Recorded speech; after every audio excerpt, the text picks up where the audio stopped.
Hello అండి. చుక్క కూరతో మనము చుక్క కూర పప్పు, చిక్కు కూర చికెను అలా చేసుకుంటాం కదా. ఈసారి కొంచెం డిఫరెంట్గా చుక్క కూరతో నేను ఇక్కడైతే చుక్క కూర పులిహోర చేయబోతున్నాను. నేను చెప్పినట్టు ఇలా ట్రై చేయండి. ఇలా ట్రై చేస్తే మీ ఇంట్లో డెఫినెట్గా లైక్ చేస్తారు. ఈ రెసిపీ కోసం ముందుగా 3 కట్టల చుక్క కూర తీసుకొని శుభ్రంగా 2-3 సార్లు కడిగైతే తీసుకొని పక్కన పెట్టేసేయండి. ఆ తర్వాత స్టవ్ ఆన్ చేసుకొని ప్యాన్ పెట్టుకొని ప్యాన్ హీట్ అయిన తర్వాత 2 టేబుల్ స్పూన్ ఆయిల్ అయితే పోసుకోవాలి. ఆయిల్ కాగిన తర్వాత తాలింపు గింజలు అయితే వేసుకోవాలి. అంటే జీలకర్ర, శనగపప్పు, ఆవాలు, ఇలా మనకి నచ్చిన తాలింపు గింజలు అయితే వేసుకోవాలి.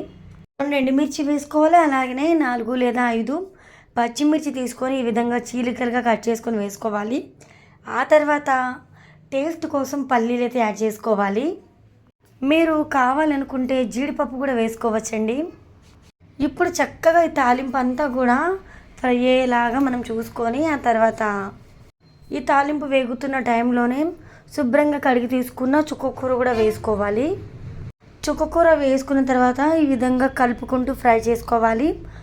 ఇలా ఫ్రై చేస్తూ ఉండగా ఒక 30 సెకండ్స్కి ఇక్కడ మనకి చుక్కకూర అనేది మెల్ట్ అయిపోయిద్ది. చుక్కకూర త్వరగా ఉడికిపోతుందండి. ఈ రెసిపీ పిల్లలకి లంచ్ బాక్స్లో కానీ, లేదంటే మనము ఆఫ్టర్నూన్ లంచ్లో కానీ, లేదంటే ఈవినింగ్ కూడా తినచ్చు. ఎలా తిన్నా ఇప్పుడు అప్పుడు అని ఏం లేదు, ఎలా తిన్నా కూడా సూపర్గా ఉంటుందండి. ఈ రుచికరమైన చుక్కకూర పులిహోరని మనము వేడివేడి అన్నంతోనే చేయాలని ఏం లేదు. నైట్ మిగిలిపోయిన అన్నంతో మార్నింగ్ బ్రేక్ఫాస్ట్లో కూడా చేసేయచ్చండి. ఇక్కడ మనకి పులిహోరకి కావలసినంత ఉప్పు అయితే వేసుకోవాలి. ఉప్పు కొంచెం ఎక్కువే పడుతుంది, ఎందుకంటే ఇక్కడ మనము పచ్చిమిర్చి వాడుతున్నాం, అలానే చుక్కకూర వాడుతున్నాం. చుక్కకూర అనేది కొంచెం పుల్లగా ఉంటుంది కాబట్టి సాల్ట్ ఎక్కువే పడుతుంది. అలానే 1 టేబుల్ స్పూన్ పసుపు అయితే వేసుకోవాలి. మనం ఇక్కడ చేసేది పులిహోర కాబట్టి పసుపు కూడా కొంచెం ఎక్కువ ఉంటేనే కలర్ఫుల్గా ఉంటుందండి. ఇక్కడ మనము చక్కగా ఈ విధంగా కలుపుకుంటూ ఫ్రై చేసుకొని ఆ తర్వాత రైస్ అయితే వేసుకోవాలి. ఉడికించిన అన్నం వేసుకోవాలి. ముందుగా మనము చెప్పుకున్నాం కదా, నైట్ మిగిలిన రైస్ వేసుకోవచ్చు, లేదంటే అప్పటికప్పుడు వేడిగా వండిన అన్నంతో కూడా ఈ పులిహోరని ప్రిపేర్ చేసేసుకోవచ్చండి.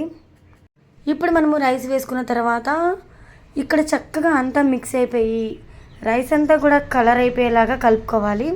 అంటే ఇక్కడ మనకి కలిపిన తర్వాత వైట్ రైస్ ఏమి కనబడకూడదు, అంతా ఎల్లో కలర్లో వచ్చేంత వరకు కలుపుకోవాలి. ఇంకొక విషయం ఏంటి అంటే మంటని లో ఫ్లేమ్లో అడ్జస్ట్ చేసుకొని మాత్రమే కలుపుకోవాలండి.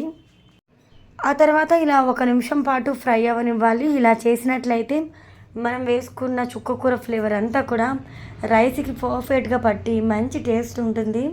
ఇంతేనండి, 2 నిమిషాలు ఓపిక చేసుకుంటే చుక్కకూర పులిహోర చేసేయచ్చు. ఈ వీడియో మీకు నచ్చితే డెఫినెట్గా లైక్ ఇవ్వడం మర్చిపోవద్దు. అలానే వీడియో నచ్చితే కనుక సబ్స్క్రైబ్ కూడా చేసేయండి. మరొక మంచి రెసిపీతో మళ్ళీ కలుద్దాం.